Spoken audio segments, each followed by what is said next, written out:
Deepak, thank you. That was honestly a fascinating part two presentation. I think so much that we spoke about in the first half was actually covered in a very detailed way.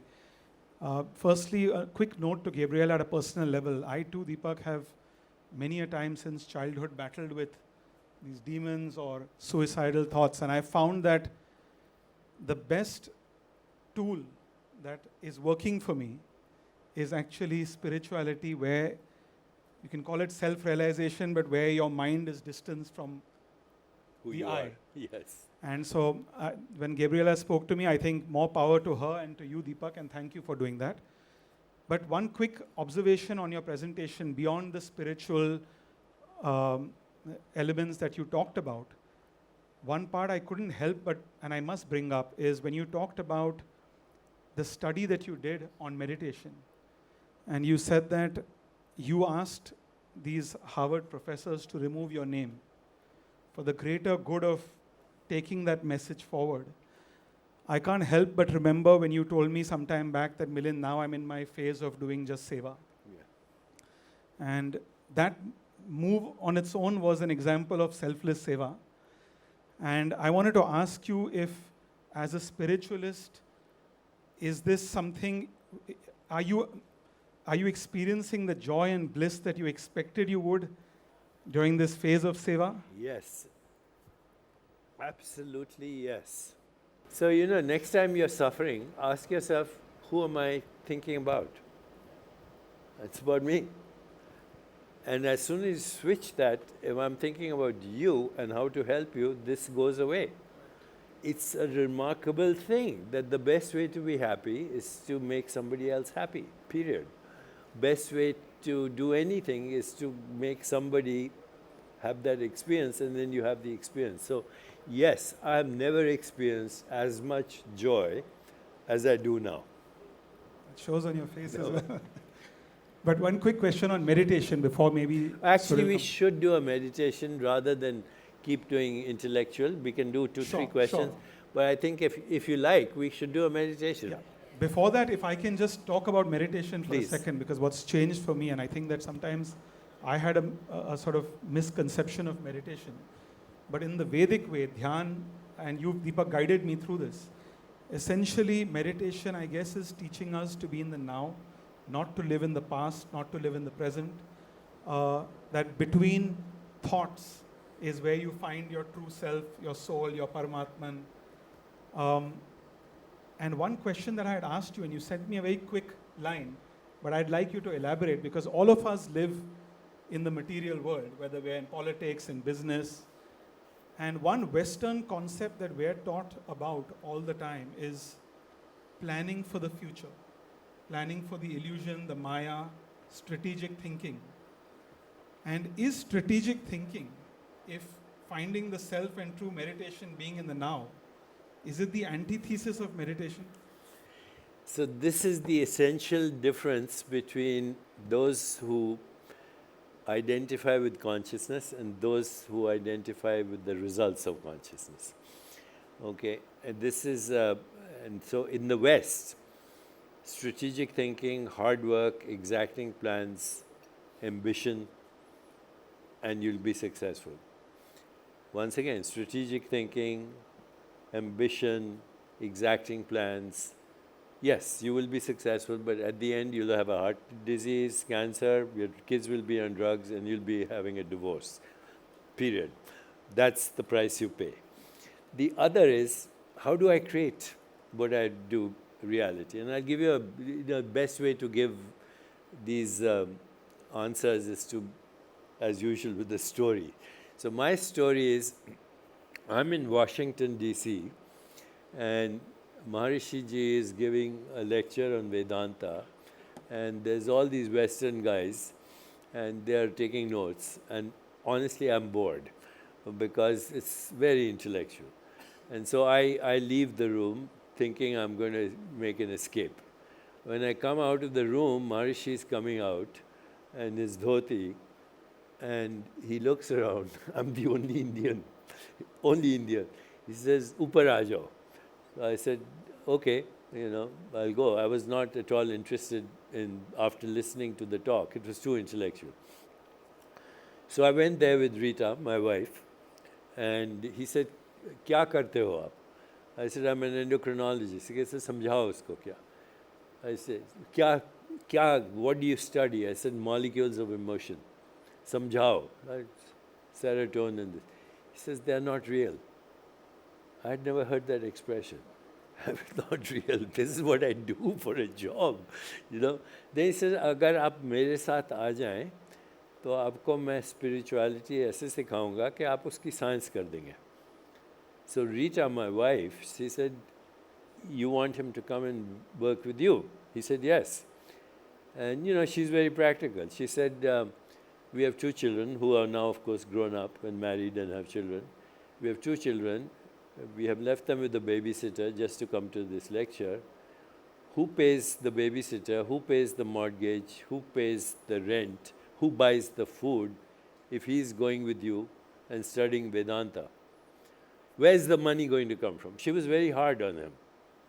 And Maharishi thought for a moment, looked at the sky, looked at this Chitakash, and he said, "The money will come from wherever it is at the moment." I had never heard that also. He said, "Money will come from wherever it is at the moment." He says, "Follow your bliss." And I recognize where Joseph Campbell got that phrase from, "Follow your bliss." It's Satchitananda, right? So he said, "Follow your bliss and money will come." And Indians like to ask, "How much money do you make?" So I said, 100,000. He says, "Million banana chahiye." Million bhi nahi, 10 million. I said, "Maharishi, kahan se?" He says, "Follow your bliss." So Rita was very impatient. She said, "We have to go home." So we took the flight, and on the way, somebody that I knew from medical school, Synchronicity, gave me a book on Ayurveda, a small book, Science of Life. I read it. I landed in Boston. I told Rita, "I'm going back to Washington." She said, "Why?" I said, "He's right. I'm going to follow my bliss." She looked like this. I went back. Now he was busy. So all the people said, you know, he's not available. I said, "I'm going to sit here till he sees me." I sat there for 2 days. Finally, he saw me. And then the rest happened. I mean, I followed the bliss. The book became a bestseller. That was book number 1. Now I'm on book number 95. I mean, it would not have happened because I followed the bliss. So this is what dharma is. If you follow your dharma, you don't need strategy. It comes in the moment. And then there was another phrase that he used very frequently. Should I plan this? He would say, "Take it as it comes." Always say, "Take it as it comes." Be in the now. So I now believe that if your allegiance is to consciousness, you can create anything.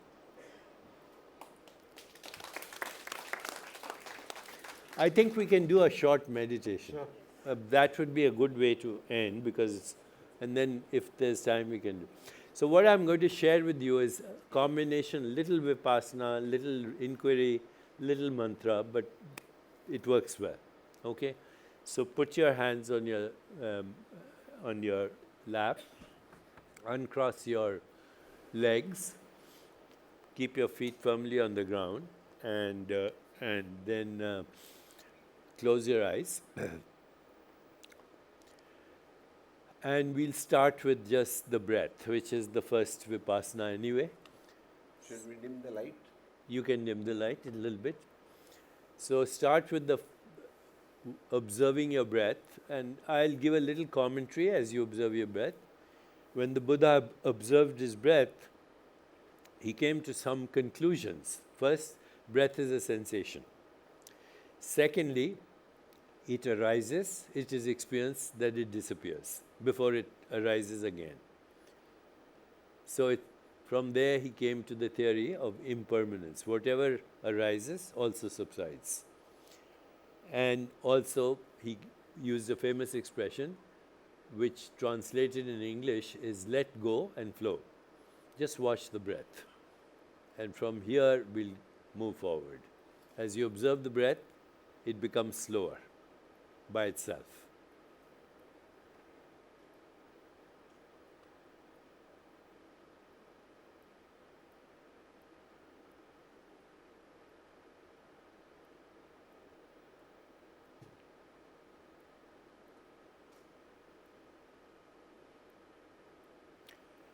And now bring your awareness to your heart in the middle of your chest, and mentally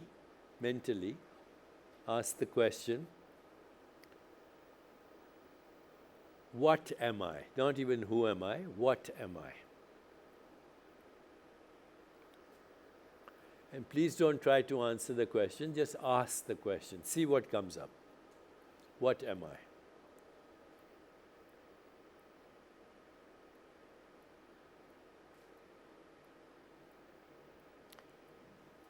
And now let's go a little deeper.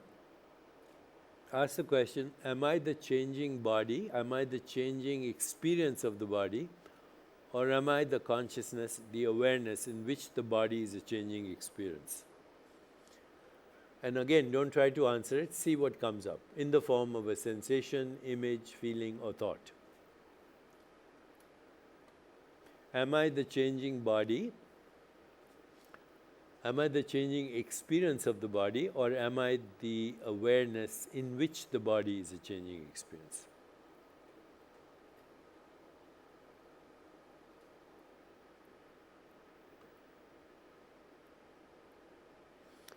Am I the changing mind, or am I the awareness in which the changing mind is an experience?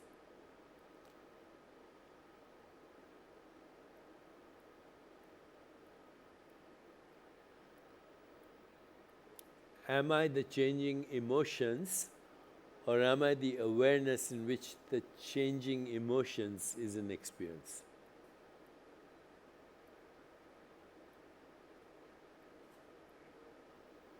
Am I the personality, or am I the awareness in which the personality is an evolving process?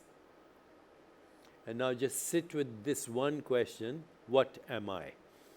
Do not try to answer it, just observe any sensation, any image, any feeling, any thought. Just one question, what am I?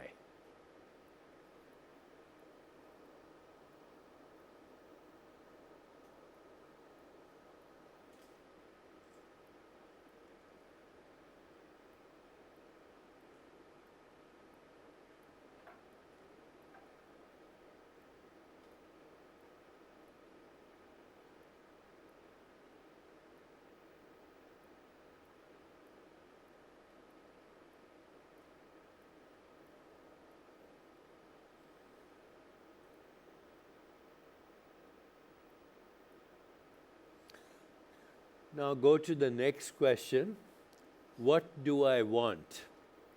Again, don't try to answer it. Just ask this one question. What do I want? What is my deepest desire? Allowing any sensation, any image, any feeling, any thought that spontaneously comes. Do not look for a thought. Spontaneous. What do I want?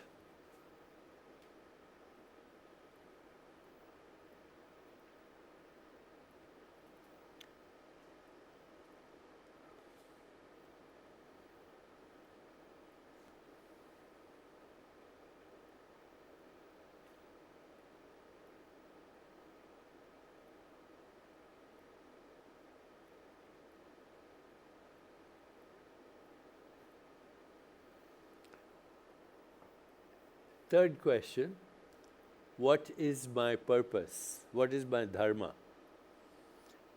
Allowing any sensation, any image, any feeling, any thought to come to you.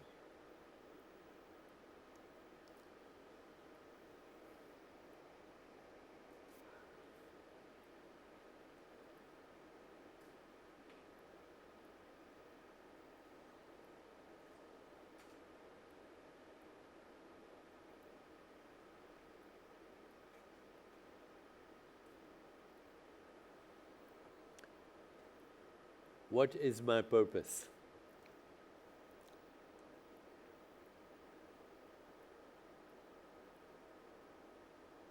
Fourth and final question, what am I grateful for? Allowing any sensation, any image, any feeling, any thought.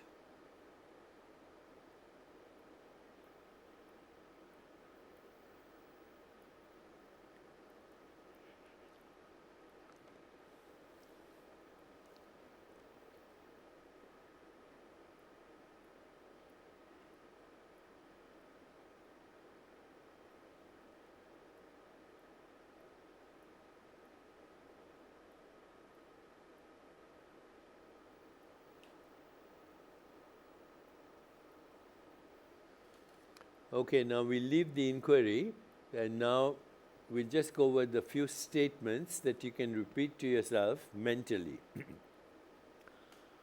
I am the presence in which everything is seen.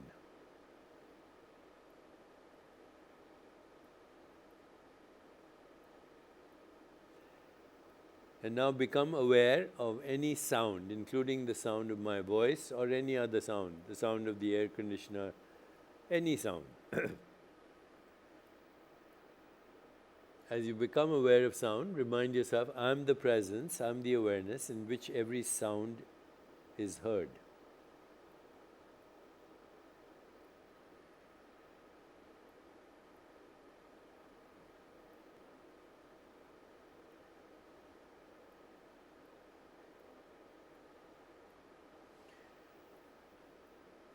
Feel your skin touching your clothes. Let your skin also feel the air around you. Be aware of the sensation. And remind yourself, I am the presence in which every sensation is generated.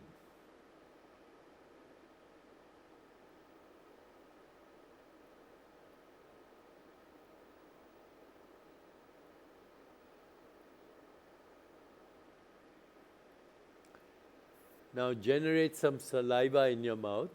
Taste it. Taste the back of your teeth. Taste the roof of your mouth.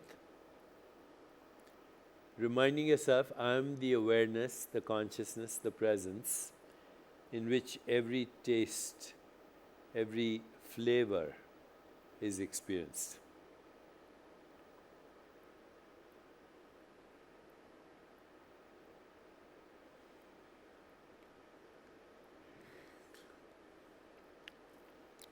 Bring your awareness to your nostrils. Be aware of any smells or odors or fragrances. And remind yourself, I am the presence in which everything is smelled, in which every fragrance, every odor is experienced. I am the presence.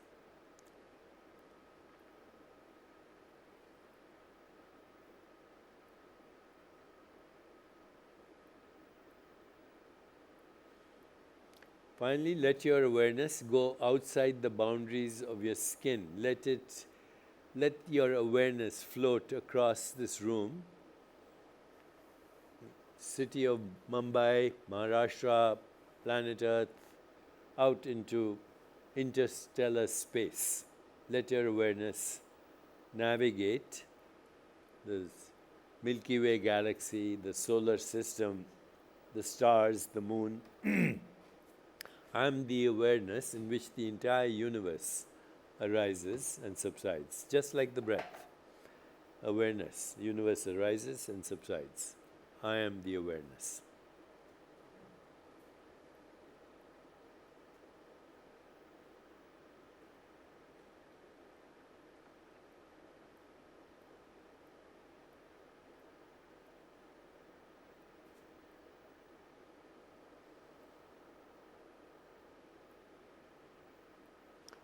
And now we go a little bit deeper, so let's start with just repeating your name, your first name to yourself. I'm Deepak, I'm Milind, I'm Jyoti. As you repeat your name, remind yourself, that's my name, that's not who I am. So now discard your name. And instead of saying I'm Deepak, I'm Milind, I'm Jyoti, just say I am, with no name, no history, no biography, no story. Just I am, mentally.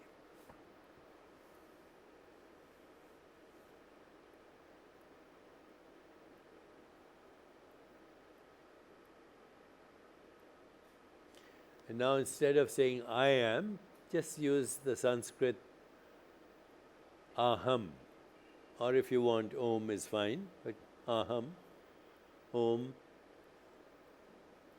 So even I am is gone, it's just the vibration. Now stay with that until I tell you something else. So keep doing that mentally. Two things will happen. You'll be distracted by sensations, images, feelings, thoughts. And then, of course, there's the mantra. Let's choose the mantra right now. Aham, aham, aham. So whenever you notice you're distracted, just gently bring it back. Gently. Not forcefully. Gently. Aham. And please don't mind the time. We'll do this for about 5 minutes, okay? With the mantra.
Now, let the mantra go and just rest in awareness. Just be aware of being aware.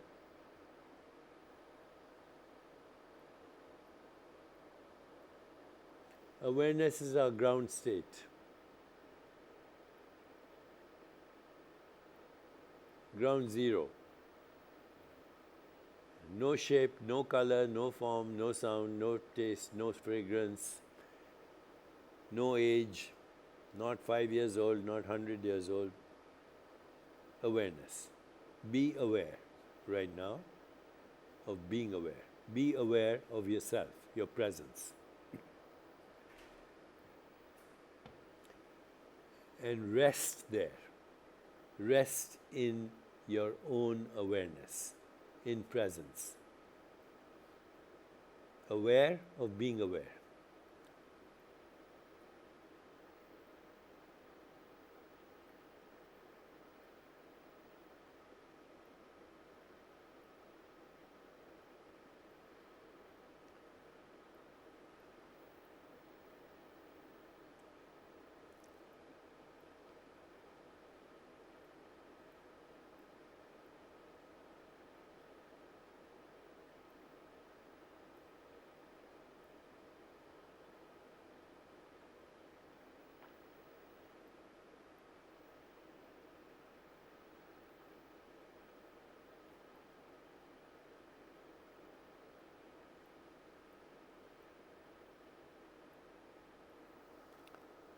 And finally, before we come out now, feel your body, feel the sensations of your body, and just plant the following intention into your body.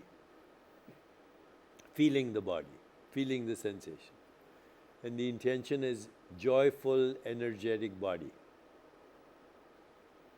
Just repeat that as you feel your body. Joyful, energetic body.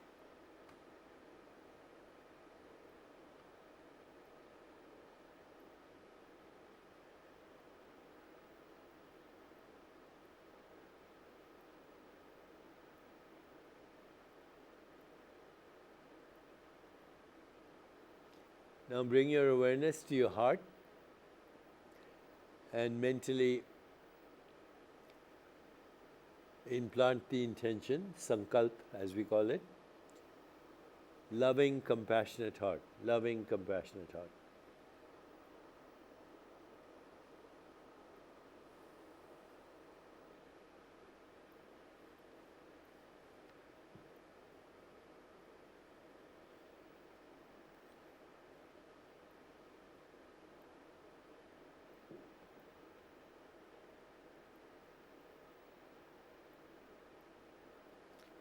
Bring your awareness to your third eye between your eyebrows.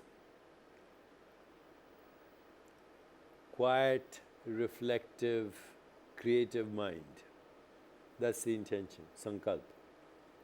Just repeat it a few times. Quiet, reflective, creative mind.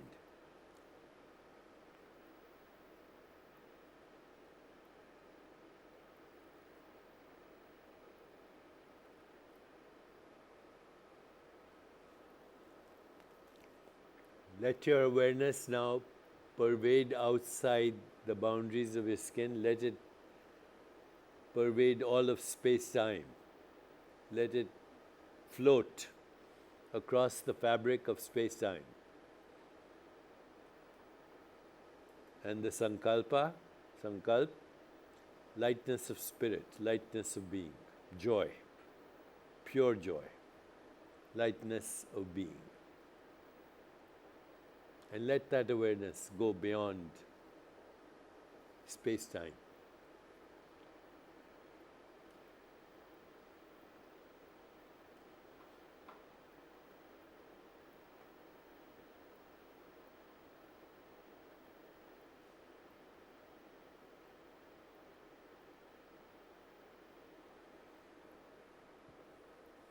Finally, relax into your body. Relax into your body. You can move a little bit if you want. Take half a minute and please open your eyes.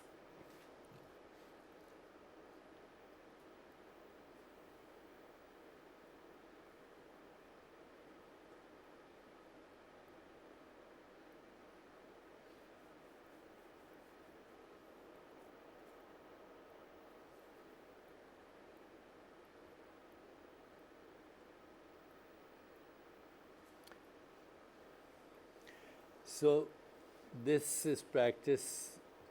We can do it in the way I did it, which is very short. Or you could spend a day just with one question: what am I? Or what do I want? Or observing the breath, or hearing sound, or seeing a color, anything, because that enhances the experience of what you call dharana and also presence. And then the mantra. The way the mantra works, just so you know, when we have meditation, when you do meditation, there's two things happening. One is your backstory, which is thoughts. That's the karma, sanskara. Right. And the other is the mantra. So the backstory, the thoughts, that's called the upward stroke, and the mantra is called the downward stroke. But then once in a while, there's no mantra, no thought, because they cancel each other out. That moment is pure consciousness. So this is, and then in the end we plant some sankalpa. If you have a joyful, energetic body, loving, compassionate heart, clear mind, lightness of being, what else do you need? So that's it.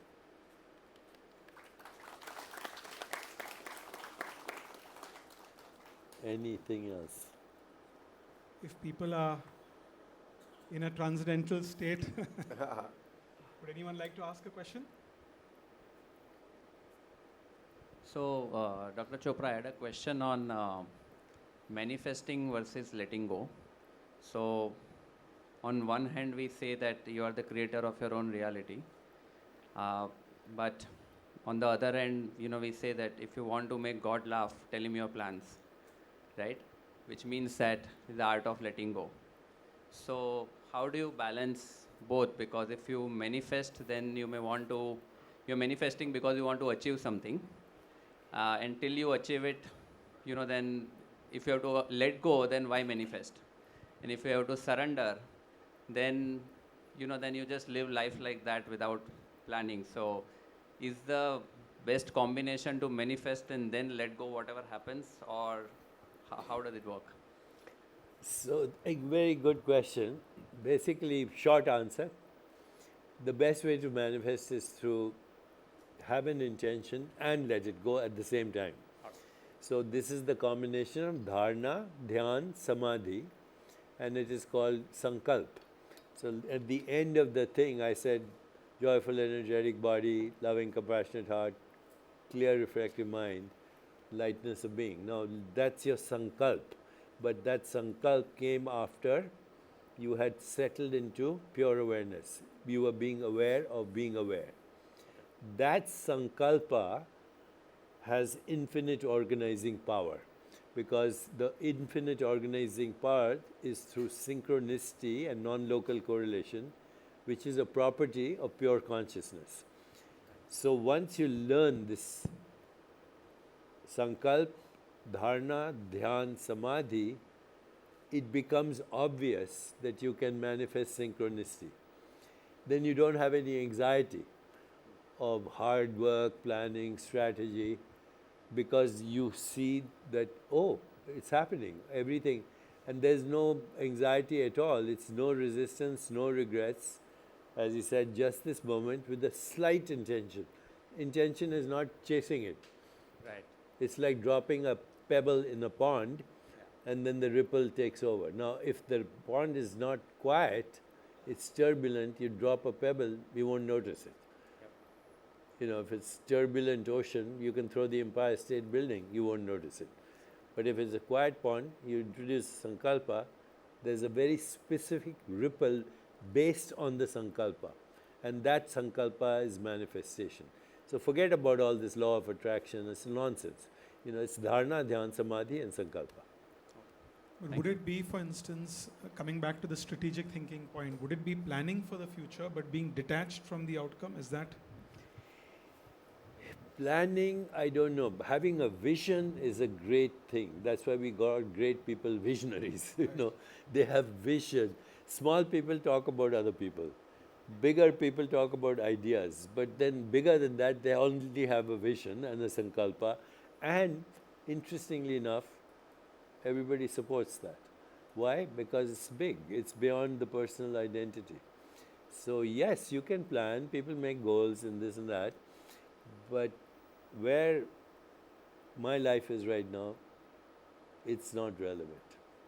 Have a vision and then see what happens and harness collective creativity. That's all there is, you know.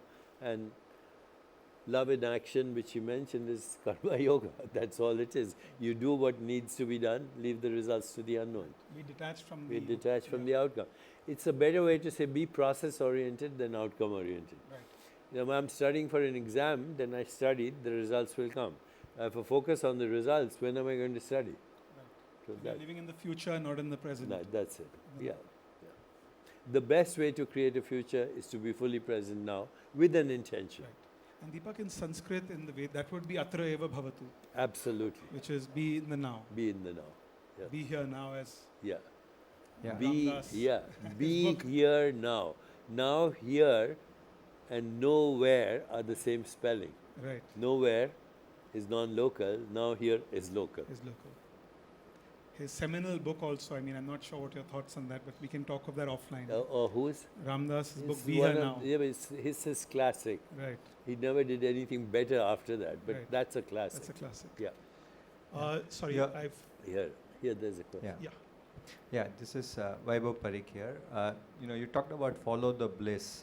This reminded me of actually in a restaurant I had read this saying. It says, doing what you like is happiness, liking what you do is bliss. I kind of want to understand your thoughts on it, which is always a point where somebody says, follow your passion, you know, do what you like so you'll never get stressed, you'll always be happy. And there's the other thought which says, just like what you do, you know, then it doesn't matter to you what you do because you like everything. How? Okay, so this is the difference between bliss and happiness. Happiness is for a reason. Bliss, no reason. It's your fundamental state. If you want to see bliss, see a happy child, a baby. curious, happy, adventurous, risk-taking, till you say, don't do that, don't do that. Until that, the baby is a bundle of joy. So that is bliss. So answer is, you do what you like, rather, what was your, It was, if you do what you like, you'll be happy. But if you like what you do, it will be bliss. yeah. Well, if you enjoy this moment, you will be in bliss. That's it. Now, there's one add-on to this, which actually, Milind, I was going to. People have done research now on happiness. Okay, so happiness, as I said, is for a reason, and they even have, thanks to the Dalai Lama, whom we met many years ago, he said, "Do you have any research on happiness?" So people, of course, got interested, and 2 years later, they came with their results and so on, and Happiest man in the world. he is happy. Yeah, he's happy for no reason. I mean, that's bliss. So here's the happiness formula. H is equal to S plus C plus V. Okay, so H stands for happiness, is equal to S. S stands for set point in the brain for either happiness or unhappiness. So people who are unhappy, their brain works that no matter what they say, they see a problem. They criticize, they condemn, they complain, and they play the victim. People who are happy, they see an opportunity no matter what the problem is. So people who are happy look at adversity as an opportunity. That's 50% of your daily happiness experience. H is equal to S plus C, conditions of living. And conditions of living is how much money do you have? And the data, again, research shows that if you're extremely poor, you'll be unhappy. But if you're extremely rich, then you may confuse your net worth with your self-worth. And in that case, you'll also be unhappy. Okay, so how much does money add to your real happiness? 10%. If you win the lottery, and somebody is very poor, they're making what, $20,000 or $200,000, suddenly now $50 million. They're ecstatic in the beginning. In 6 months, they plateau. In 1 year, they come back to their set point. In 5 years, they're unhappier than they were before they won the lottery, because now they're worrying about tax, stock market, Bahamas, what have you. It becomes their identity. So money is 10 to 12%. The third portion is called S plus C plus V. V stands for voluntary choices. So there are two kinds of choices we make every day. One's for personal pleasure, food, alcohol, drugs, sex, whatever, but it's some kind of sensory gratification, or buying a product, new iPhone 14, or yacht, depending on your status, or a plane these days. So does that make you happy? The answer is does, but transiently. So any pleasurable experience makes you happy for a few days, or a few months, or a few weeks, but then it plateaus. You get used to it. Okay. There's another thing, activity that makes you happy all the time, and that's called fulfillment. Fulfillment means you have dharma, you have a purpose, you have a vision, and most importantly, you know how to make other people happy. And you will make other people happy, attention, affection, appreciation, acceptance. That's the happiness formula. If you follow these things, you'll be a very happy person. But joy is different. Joy is bliss. Joy is you don't need any of this. So, in continuation of what, if I picked up mic from him to ask the same question, how relevant the money is between happiness and bliss. And you gave the formula where M and C, where M is about 10% and C is choices. So what is the 10%? Can it be quantified for happiness?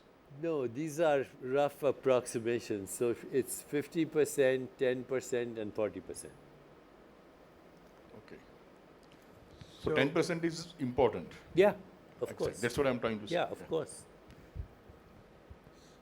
I think she's got who has the mic? You have the mic. Yeah, while meditating, palms up and legs firm in the ground. Could you please explain a little more on that or elaborate? Yeah, if your legs are firmly grounded, you're less distracted. I see. And if your legs are crossed, etc., there's more sensation. So this is less. Ah, And right. palms open is receptive. This is resistance. I see. When you make a fist, you're angry. Ah, When you open this, you're accepting. thank you. But Deepak, one convergence between science and spirituality. The spirituality, at least our spirituality, tells us the self is a soul, eternal.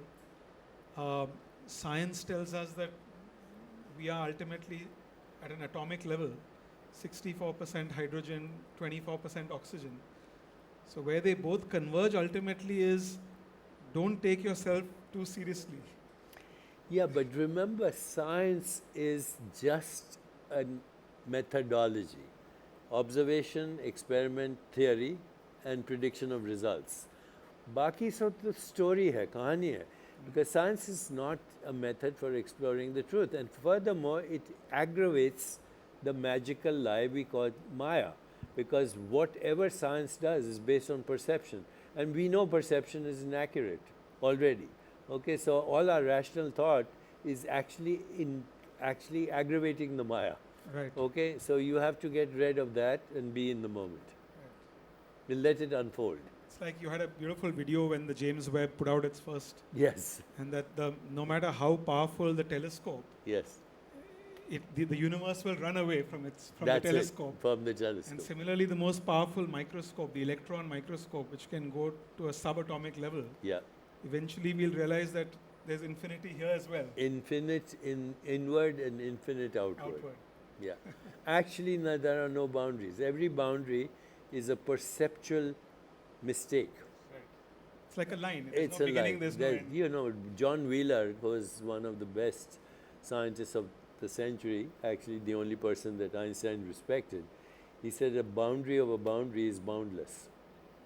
The boundary of a boundary is boundless. So the boundary itself is an artificial construct. Dr. Chopra, I wanted to ask you, does our purpose come to us or are we born with that purpose? Are we born with what? Does purpose come to us, or are we born with purpose? Okay, so purpose is at every level. You know, so there's purpose at every level of the chakra. So survival and safety is purpose. Sensual gratification is purpose. Transformation is purpose. Love and belonging is purpose. Creativity is purpose. Higher consciousness, purpose. There is ultimately only one purpose, and that one purpose is discovering yourself, transcendence, finding your true self. That's called dharma, ultimately. But in the meanwhile, you can ask yourself, if you had all the money in the world, and if you had all the time in the world, how would you express your unique creativity and who would benefit? That's it. And the answer is there, because when you're doing that, you lose track of time. You know, time doesn't mean anything. There's no work. You're enjoying what you do. And so if you ask that one question, if I had the money, if I had the time, how would I express my unique creativity? Who would benefit? You'll get the answer. That's your dharma. So dharma is not achieving something in the material world. It's what you're saying is it's discovering that you're an eternal soul, atom, whatever. Yeah. That's it. That's what we're Yes. here for in this That's it. infinite cosmos. The rest is stories. Okay. I would like to question based on a quote that I've often heard you, say. That is, I think it's Rumi's quote. He says something like, "What you seek is seeking you." Can you explain that in the context of all that we have spoken today? Yeah, well, Rumi was a great, amazing Sufi, so he has that which is seeking is the seeker. So what you're seeking is what is doing the seeking. There's nothing to seek, you're already there. Okay, Rumi had some great insights, you know. So we come spinning out of nothingness, scattering stars like dust. Look at these worlds spinning out of nothingness. This is you. Beyond all ideas of good and bad, there's a field. I'll meet you there. Rumi was amazing. Middle path. Middle path, yeah. So my question is that you've been on a journey ever since you met Maharishi, am I right? Yes. And you've grown and progressed. So, Jeffrey Archer once said to me that the first book he wrote, Cain and Abel, he's rewritten the book now because he feels he's grown by leaps and bounds. So what is that one book out of your 95 that if we were to take the best of what you've learned, what was that one book we would read of the 95? I would always say something like Meta-Human, and then the recent book I wrote called Total Meditation, How to Be in That State All the Time. So either one, Meta-Human or Total Meditation. Either or both? Or both. And quantum healing, where does it figure? It was written in 1986 and it was vilified by the quantum physicists. So it was a very important book for me because I was convinced that the theory was accurate. But of course, as you know, if you go to Wikipedia and you look at theories of quantum physics, the math is clear, but the theories, there are 35. Okay, so there are 35 interpretations of quantum mechanics. The most popular used to be called the Copenhagen interpretation, which still is almost the most popular, but now there's a new theory called multiverse, infinite universes, and you don't need a conscious observer. But they keep fighting about it, and who cares? You know, these are academics. But recently I met a quantum physicist from Poland, and he's been nominated for a Nobel in physics. And he and I are writing a book right now on quantum metabolism, which will be the update on quantum healing. Exactly my point. Thank you. Deepak, one question if I can put you on the spot, and it's difficult because as someone who loves music, when people ask me who's your favorite band, it's very tough between like a Beatles and somebody. You've gone through so many spiritual masters in your time, and some directly and some indirectly. Who would be that one person who really stood out, who you've directly had that experience, gained that experience from? Direct experience was Maharishi. Maharishi. Yeah, for sure. But I did meet Krishnamurti. Right. And he had a presence, like, amazing. He was a bit of a snob. He couldn't understand why people didn't understand him. And, you know, my first experience was in Madison Square Garden, where there were 7,000 people waiting to get into the Felt Forum. And it was snowing. And at 9 o'clock, they opened the doors and said, everybody's in. And then exactly that moment, Krishnamurti ran up the stairs in a three-piece suit. And he was 90 plus and very vigorous. And people started to clap. And he looked at the audience, he said, why are you clapping? If you want entertainment, Broadway is across the street. Then he felt guilty. He was a very interesting person because he was very advanced in his enlightenment, and he felt guilty that other people didn't understand him. So then he looked at the audience and he said, I'm really sorry, please go ahead and clap. And then people clapped, and 2 hours he spoke, and then he ran out of the stage like this. He was amazing, and as a result of his presence, and I had a little contact, I met Mrs. Aldous Huxley. Aldous Huxley's wife. Oh, wow.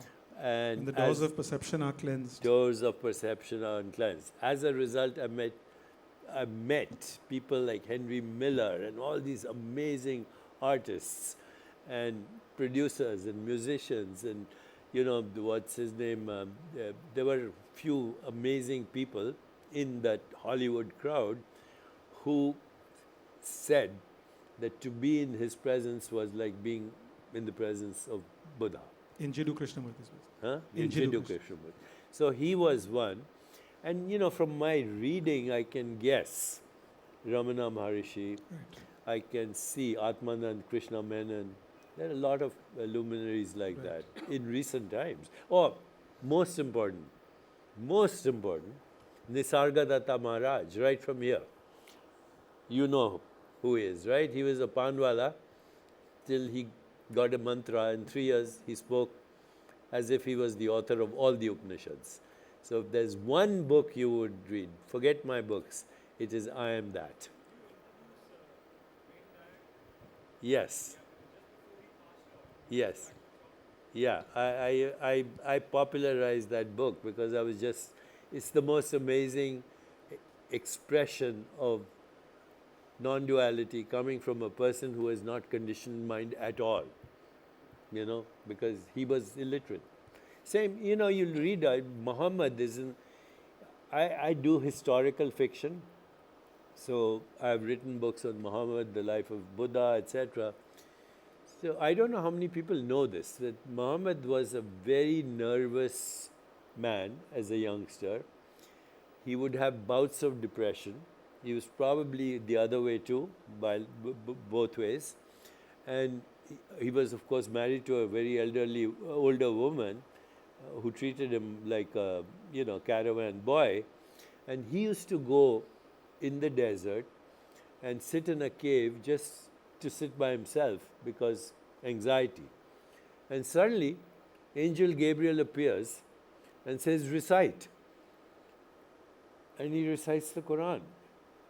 And I don't know if you read the Quran, understand the Quran, but when you hear it, even if you haven't read it, it speaks like onomatopoeia, where the sound echoes the sense. You feel something. Now, Muhammad didn't know what he was reciting. He did not know how to read or write. So he went to Medina and hired a Jewish scribe to write the Quran. So the Quran is written by a Jew, but downloaded by Muhammad. And people don't even recognize that, but that is what is called revelation, where you simply download the truth because you have bypassed the conditioned mind. You know, and that happens everywhere.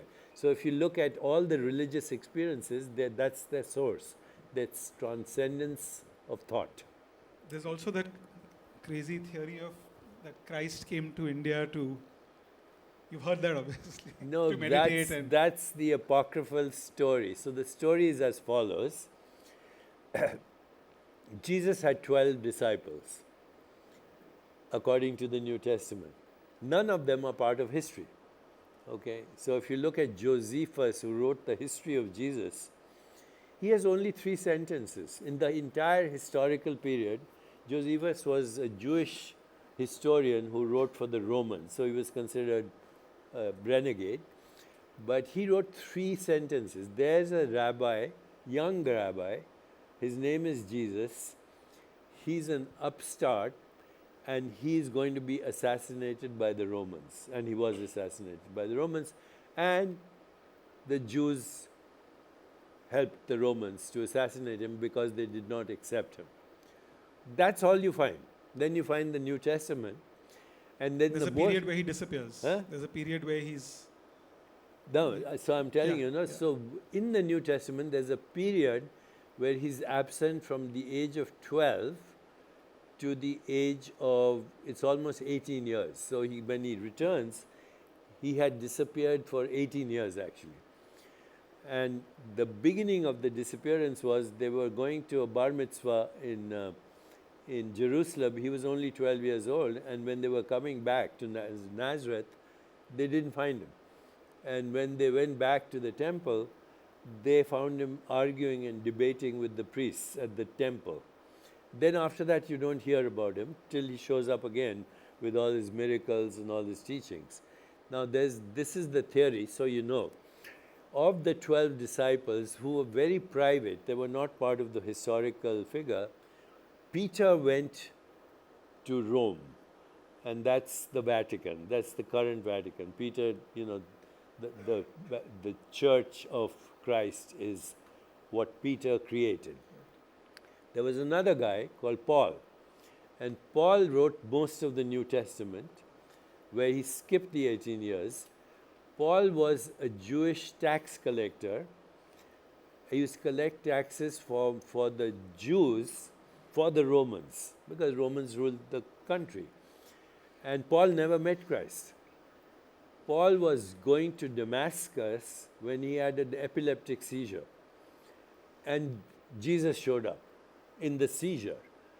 And Jesus said, "Why did you betray me?" And immediately he became a convert. And then he started to travel the West. He is the author of the New Testament. But he never met Jesus. Okay? And Peter was crucified in Rome. There was another disciple. His name was Thomas. Thomas, if you look at the Vatican paintings, is dark. And he is thought to be from either Kerala or from Madras. So the other theory is, while Paul went and Peter went west, Thomas actually got into the cave. Jesus was actually in Samadhi. He said, "Let's get the heck out of here." And he and Miriam, my mother, and Jesus, they went to Egypt, Syria, and landed in Madras. And then they went to Kerala, where they founded the Church of Thomas. So these are the what we call the Egyptian, Syrian, Indian Nestorians. They have a separate church, the Archbishop.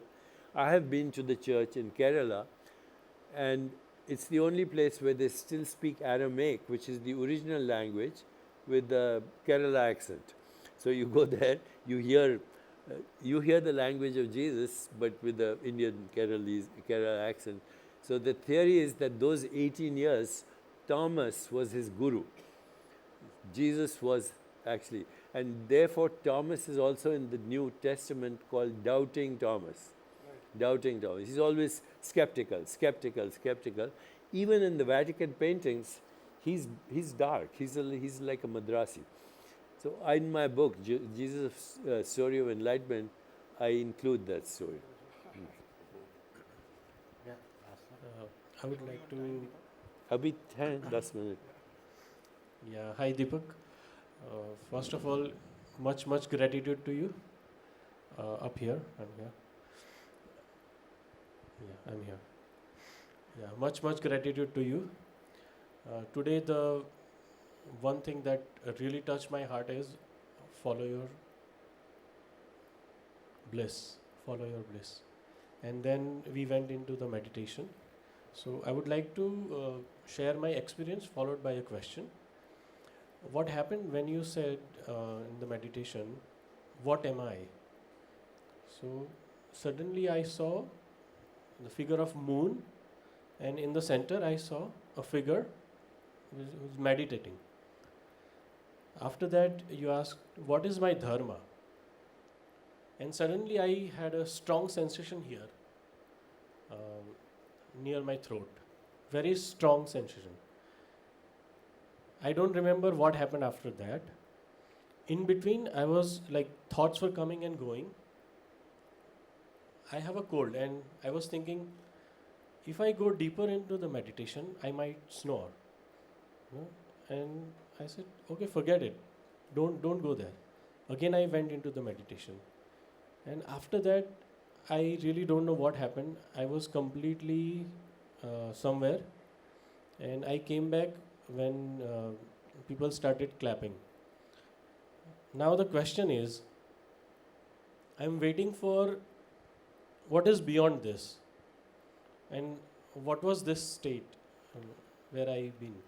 So any time we spend, first of all, that's remarkable, but in the short period, you say, I went somewhere. I don't know where I went, but I went somewhere. Yeah. In a short period, that is called transcendence. You were outside of space and time, okay?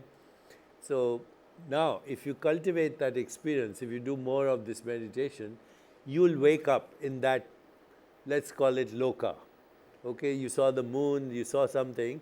That's a vague intimation of another loka.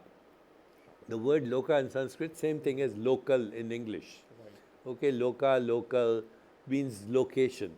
But these are not physical locations. there are vrittis of consciousness, like this is a loka. This is called karma bhumi, you know, where we are right now. This is a loka. So you had a little glimpse, leaky margins. You escaped your conditioned mind and you had a glimpse of that. Now you say, what is the next thing? If you persist in this experience, the next thing is synchronicity. You will have a lot of coincidences and they will inform you where you're going. You know, this is called meaningful coincidences, or the state of grace, spiritual, where it starts to inform you this direction to take, this thing to do. So what you should do right now is not anticipate anything. Just do the practice. Okay. Thank you so much, and much gratitude. Love to you. So, like after the meditation, and hearing you talk, I kind of had a poetic expression that came out, and which I'd like to share with you. So when you said, what am I? I said, I'm just fluttering cosmic dust, fluctuating between a dream and reality. I do not know where I am headed. I do not know where I came from. Like a cloud I float. I appear, disappear, and reappear. I call this planet my home, as there is nowhere else to go. I'm buried deep in the earth, only to rise up like the flame that illuminates the sky above. It's brilliant, absolutely, brilliant. And it's so authentic, okay, and it's so true. And I would respond just by a quote from Rumi, based on your experience. Rumi says, exchange your cleverness for bewilderment. Exchange your cleverness for bewilderment, because bewilderment is a holy experience. And that's what you had, bewilderment. You see, if you study the yamas and niyamas, the first yama is ahimsa, which usually translated non-violence. I don't like it because it's dualistic. It's the presence of peace. It's awareness. Then you have all the others, okay? You know, so yama, and then you have all the others, satya, and, you know, asteya, rules of social emotional conduct. Then you have the niyamas, and the last one is Ishwar Pranidhana. He says, don't try to figure it out. Surrender to the mystery. Be bewildered. And that, because you have no choice. The infinite cannot be conceptualized, but it can be experienced. So don't get rid of your philosophy, get rid of your science, get rid of everything. Stay bewildered. And he also said, God's language is silence. Everything else is poor translation. So if you're in silence, you will be bewildered, and that will be the source of your creativity. Your art comes from there. Okay. That's where your art comes from. Nishith bhai? Hi. Yeah, I have a question. You said that you followed your bliss after you left your job and you started on this journey. I'm sure you must have been filled with a lot of doubt, or I don't know what made you really take this leap of faith, I mean. I don't know. It was just because Maharshi said that and I believed it. That was that simple. And then I tried to write a book. And the book was called Creating Health. And it was based on my experiences with my patients. And I tried to publish it, and nobody would accept the publication of the book. Then I tried to write the case histories in science journals. Nobody would accept them. Then one day, and all this happened very rapidly, by the way. One day I saw an ad in the New York Times, and it said, if you want to publish your own book and nobody accepts it, we'll publish it for you for $5,000, Vanity Press. So I published it and got 100 copies. Now I didn't know what to do with it. So I was giving a lecture at Cambridge in the Harvard Divinity School. and there was a theology student there. And she said, can I have some books? I said, what do you want to do? She said, I'll convince the Harvard Coop manager to put them in the window. So I said, okay, take them. I gave her 5 books. She talked the manager into putting in the window Harvard Square. Next day, some kid, this is synchronicity. Okay, so follow your bliss and the sign will be synchronicity. So that some kid picked up the book. He gave it to his mother, who happened to be a literary agent. So the mother calls me and she said, why did you publish this book yourself? It's a beautiful book. I said, nobody would publish it. She said, how much did you pay for it? I said, 5,000. She said, I'll give you 5,000. I'll get it published. It became #1 in the country, the book. 2 days later, I was getting calls from Jackie Onassis. She was at Ballantine, and she said, wow, you know, you should be with a New York publisher. I said, no, somebody gave me this gift. I'm with the Boston publisher. No, you have to come to New York. So I went to New York to meet her at the Peninsula. So imagine me and Jackie sitting outside the Peninsula. There's a whole crowd. Obviously, they're looking at Jackie Onassis. She turns to me, she says, Deepak, you're very famous. They all know who you are. I said, no, you're the famous person. She said, no, you will be. And that was the beginning. After that, every book took off. I didn't know what happened, but it took off. So I followed my bliss, and then universe took over. Thank you. Wonderful, huh? I think. No, I think it was wonderful. That's what I said. I don't have any words to describe what fun time we had today. I was just absorbed, listening, because that's one art we have to learn. So I thought, you've spoken so much, I should listen to you, and I think everybody enjoyed, learned a lot. And I think there are a couple of things you mentioned, I think we need to really act upon, you know, on the thing. I think that is where, from Imaginarium, we'll go to execution mode. And I think you so passionately pursued this project. I think we are all overwhelmed, and I think what can we do together? Well, I think there are 3 things we can do. One is leadership, second is mental well-being and suicide prevention, and the third is longevity. So if you have the infrastructure, we have the content and the technology. All you have to do is create the infrastructure, which is not a big deal. You know, you translate into local, and English is already there, and the soul of leadership is also, we have the template. We can create leadership training, especially for young people. That's where the leadership should be. So that's one. And the third is human longevity, which everybody is interested in.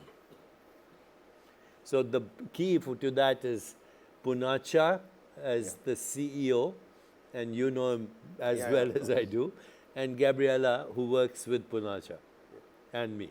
So what he says, Gabriella, you stay on in India. They understand, right? That she can stay on. She's lived in India. She's done movies in Bollywood, etc. Oh, very good. Yeah. So I think just wanted to thank you. I think we're just exactly at 4:30. Yeah. Anyone who has an idea to pursue this, Nishith knows everyone. He is in contact with Gabriella and also with Punacha. So Nishith and Milind also. No, I'll take it forward with Nishith in terms of the leadership idea. Yeah, so we would love to do leadership, by the way, for young people who are joining, say, a political party. Right. No, so conscious leadership, I think, is very, very critical. So let's do that. So that you would be the perfect. Trees in green and yeah. So you're the perfect person for that. And leadership, longevity, find somebody, health and well-being. You create the infrastructure, we bring the content, and we'll. We are all here. Yeah. We are a platform. So contact again. Either Nishith and Milind is here, and then Gabriella and Punacha are also available. Excellent. So I think you wanted to show video, or Not anymore. No. Not it's- okay, fine. Because already 4:30, so people must be jittery. But I just wanted to convey my personal thanks to you, Deepak. Thank you. It has been, I think I was waiting for this day for a long time. Thank you. We've been talking for Maybe a it's long the time. beginning of something. Yeah, and I think we have done it. I think this is first time, but not last time. And I think we'll continue to work together. And thank you everybody for coming over. I really appreciate.